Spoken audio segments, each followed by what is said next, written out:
小米13 Ultra、华为 P60 Pro， 这两台手机都是新发布的旗舰手机，而且它们还有一个共同的卖点，就是主摄搭载了可变光圈的技术。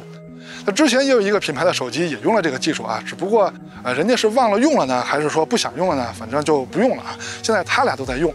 那既然他们有共同的卖点呢，咱们就今天对比一下啊，看看他们的表现。只是我现在有些伤感啊，有些伤心，那是因为本期节目是我们 ZPH 创立以来第一次没有摄影环节的节目啊。前2天我病了啊，确实没有时间去摄影了。我输液的照片下边呢，很多人发来了问候啊，非常感谢大家。那么我伤心的地方是在于，我怕这是一个不好的开始，因为摄影环节啊是非常耗精力、非常耗时间的环节，它比后面的测试环节要费时费力的多。我怕我以后万一是又累了，或者说我拍不出好照片了，我就把这个环节给省了。很多人在留言中问我怎么能提高摄影水平，我就告诉他，你只要多看多拍就行。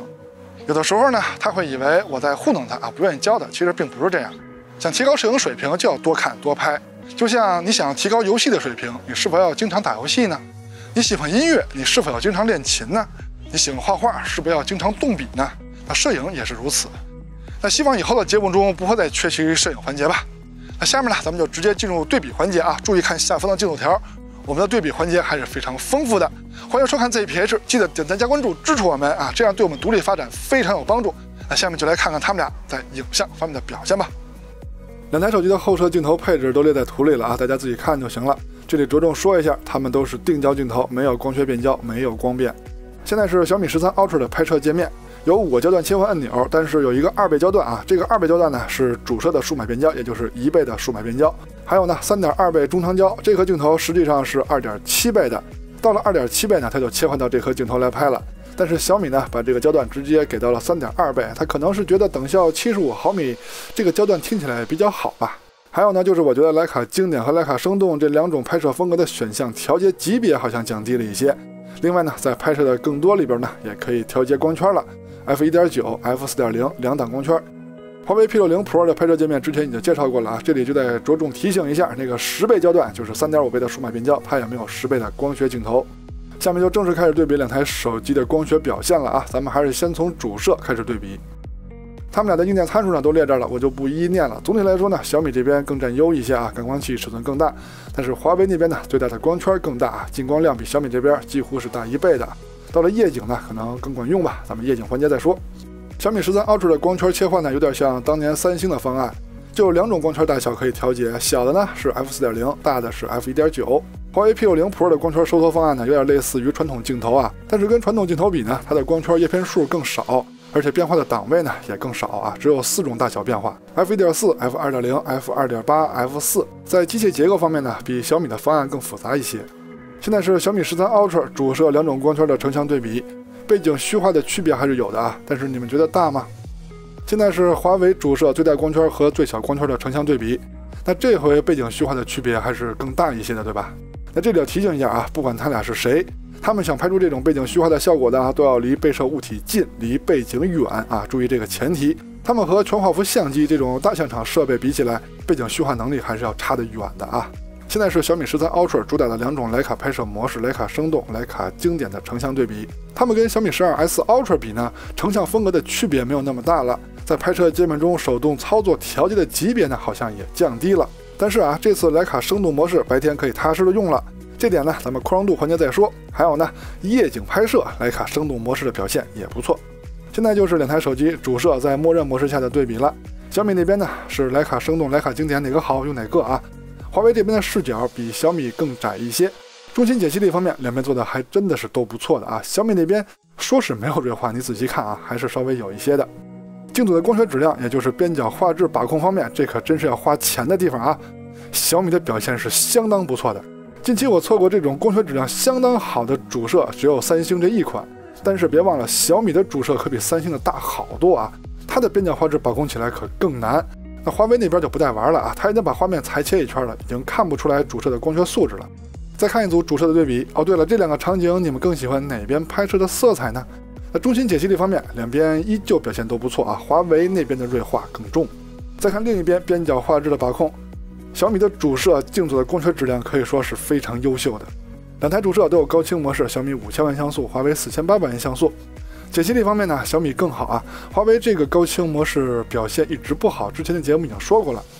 但是华为的主摄还有一个 AI 高清模式，拍摄起来就像拍夜景啊，得等半天。这个时候高清模式的解析力呢，我也不敢说比小米的强啊，尤其这锐化有点难看，对吧？再看超广角镜头，原生像素呢是小米这边更高，但是默认模式下像素是华为那边更高，视角呢小米更宽广。从实拍样片上看，你们更喜欢哪边拍摄的色彩呢？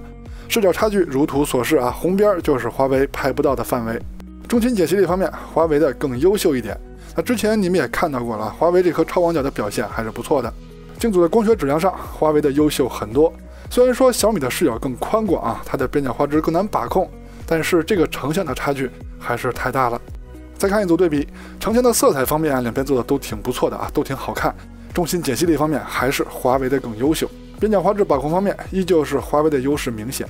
小米的超广角是有5000万像素高清模式的，那么跟华为相比呢，这个解析力我感觉不能说比华为强是吧？那就再看一组对比，小米还是5000万像素高清模式啊，解析力方面跟华为比还是不能说优势，怎么有点像当年 GN1 超广角那个高清模式的时代呢？这个就有点尴尬了啊。再看微距的对比，小米13 Ultra 这台手机拍摄微距最好的呢还是超广角镜头，而华为这边呢超广角跟长焦都能拍摄微距，从实拍上看呢这个差距还是非常明显的呀。再看中长焦镜头，小米的这颗 3.2 倍镜头呢，咱就别算它中焦了，咱就算它中长焦镜头吧。但是呢这颗镜头实际的光学焦段是 2.7 倍，小米呢给它数码裁切到 3.2 倍了，华为那边呢是 3.5 倍的中长焦镜头。小米还有一颗5倍的光学镜头，那华为呢就没有了。对比样片还是先从2倍开始看啊，它们都是主摄的数码变焦，华为的焦段呢更长一些，拍摄的物体更大，但是实际分辨率啊，小米那边呢是光学分辨率不够，华为那边是锐化太重啊，两边谁也甭说谁。现在是小米 3.2 倍跟华为 3.5 倍的对比。解析力方面呢，由于视角差距过大啊，就是等效焦段差距过大，那只能说呢，他们在各自的焦段内解析力都不错。但是小米的 3.2 倍还有5000万像素高清模式，在高清模式的加持下呢，跟华为比，它也不能说解析力强啊，还是小米那边的光学分辨率不够，华为那边的锐化太重啊，还是这个结果。现在是5倍焦段的对比，华为只能靠 3.5 倍的数码变焦了啊。这回在解析力上啊，小米终于一眼就超过了华为，而且小米这颗5倍还有5000万像素高清模式，那这回解析力啊就更比华为的强了。再看一眼10倍焦段吧，那谁让华为那边给了一个10倍焦段呢？解析力方面还是小米的更好。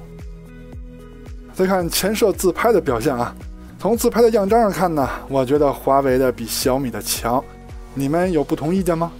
前摄录像的表现，我觉得两边都非常不错啊，看起来水平都很高，就是我生病的样子呀，看起来太憔悴了，这哪像17岁呀？人像拍摄用的就是两台手机人像模式的默认设置，用的都是长焦拍的啊，两边的效果都非常好看。小米那边的肤色不错啊，华为那边整体的人像效果不错，要是肤色能跟小米一样红润就好了。其实华为的也很优秀，对吧？再看直出扩张度的表现，在之前 12S Ultra 如果用徕卡生动模式拍摄的话，它的扩张度失误是非常大的。那么主摄会出现这种蓝娃娃的情况，超广角它经常 HDR 对不齐啊。当然了，这个场景难度一定得大啊，并不是说所有场景都这样。到了13 Ultra 这代产品呢，无论是主摄还是超广角，无论是多大难度的场景都没有再出现这个问题啊。徕卡生动模式确实比原来强了。在前两个场景对比中，无论是主摄还是超广角，小米跟华为的表现都非常出色。随着场景难度的提升，小米的扩张度开始出现了一些问题，比如说这个场景暗部提亮提的太多了，照片太平了。超广角的表现两边都非常出色。再换一个场景啊，小米终于想起来把暗部往下压了，但是暗部的细节呢，相比华为稍微少了一点点，超广角也是如此。到了难度最大的场景，小米这边虽然说没有出现那种蓝娃娃的情况啊，但是细节呈现跟华为比呢，已经差了很多了，超广角的差距啊更大。再看夜景的表现，先看第一个场景，你会感觉小米拍的没有华为的好啊，无论是亮部细节还是暗部细节，对吧？这是因为这代小米在夜景直出的时候，徕卡经典跟徕卡生动的差距是非常大的。那在后面对比中呢，小米就用徕卡生动了啊。这个场景主摄的表现两边是差不多的，超广角的表现也是旗鼓相当。中焦在这个场景呢表现两边也都是非常不错的，但是小米到了5倍啊就稍微差一些了啊，这也是理所当然的。哦，对了，这次 P60 Pro 啊，在拍夜景的时候，你看似是没有自动夜景的，都是直出，但其实不是。一到了比较暗的地方，成像就会变得非常的慢，而且屏幕上没有任何的提示。这时候如果你一动，那拍出来的照片就他妈虚了。好，再换一个场景，主摄的表现两边都非常不错，超广角也是在伯仲之间。小米3.2倍的表现是没有华为3.5倍的好的，那是因为暗部细节呈现没有华为的多。虽然华为有些偏色啊，但是对于器材来说，拍得到永远大于拍得美。小米的5倍更差一些，这也在情理之中啊。虽然说你可以说它拍得好看，是吧？再换一个场景，主摄的表现，小米的更优秀啊，比华为的强。超广角的表现呢，小米就更强了。中长焦的表现也是华为的出色，尤其是亮部细节差距非常的大啊。虽然说华为是有鬼影的，这个场景主摄的表现也是华为的更优秀啊，暗部能按得下去，而且细节呢也不比小米少。超广角两边差不多。这个场景下，小米的中长焦表现还是不错的，但是5倍的长焦亮部细节是有问题的啊。再换一个极限的场景，这回无论是主摄还是超广角，华为的细节呈现都更多。但是别忘了啊，从一开始华为可都是自动夜景，小米可是直出。昏暗的城市道路上，在自动夜景的加持下，华为的主摄暗部细节呈现更多，超广角也是更强啊，这是理所当然的。中焦的表现，小米这边还是不错的，毕竟是直出嘛，跟华为的3.5倍自动夜景差不多。那5倍呢，就稍微差一些了。祖传神入场景，咱们就看夜景模式的表现了啊，因为非常的暗。主摄的表现两边差不多，但是超广角的表现从颜色上说就是小米的好，那毕竟细节呈现是差不多嘛。中焦夜景这块小米依旧坚挺啊，因为它可以调节不切换镜头，多暗的地方它都用长焦镜头来拍摄，而华为呢就只靠主摄的数码变焦了啊，已经不是长焦镜头拍的了，细节呈现小米的更优秀。那5倍长焦呢，小米稍微差一些啊，这个也是正常的。健身器这个场景，两台主摄都稍微有些偏色，细节呈现小米的稍强。超广角的表现也是小米稍强。中焦这块华为已经用主摄的数码变焦拍了，所以看起来好像更亮啊，但是我还是喜欢小米的效果。小米的5倍在这个场景呢就很难盯上劲了。祖传神入 Pro 这个最暗的场景，主摄的表现上，华为在细节呈现上居然不输小米。超广角忘了拍了，中焦的表现小米更强。如果你夜晚要用小米来拍长焦的话，还是把自适应镜头这个选项打开吧。没有开灯的女流氓小象，主摄的表现从颜色上说就是小米赢了，对吧？细节呈现呢也是小米的稍强。超广角啊，还有长焦的这个场景就不用拍了啊，耽误功夫。视频录制用的就是手机的默认设置，如果用社交软件录制呢，也是这个效果。现在是主摄白天手持走路的表现，两边无论是防抖还是清晰度都非常不错啊。超广角的录像表现两边也是很好的。2倍录像的表现，无论是颜色还是清晰度都是小米的更好。现在小米是3.2倍，华为是4倍，两边的表现都很优秀。现在都是5倍焦段的表现，我感觉小米的更好，尤其是颜色啊，清晰度也是小米的好。现在是10倍端录像的表现，还是啊，从颜色还有清晰度上都是小米的好。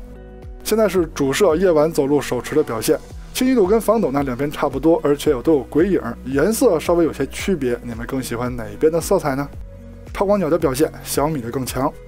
现在小米是3.2倍录像的表现，华为是4倍，那肯定是小米的强啊，对吧？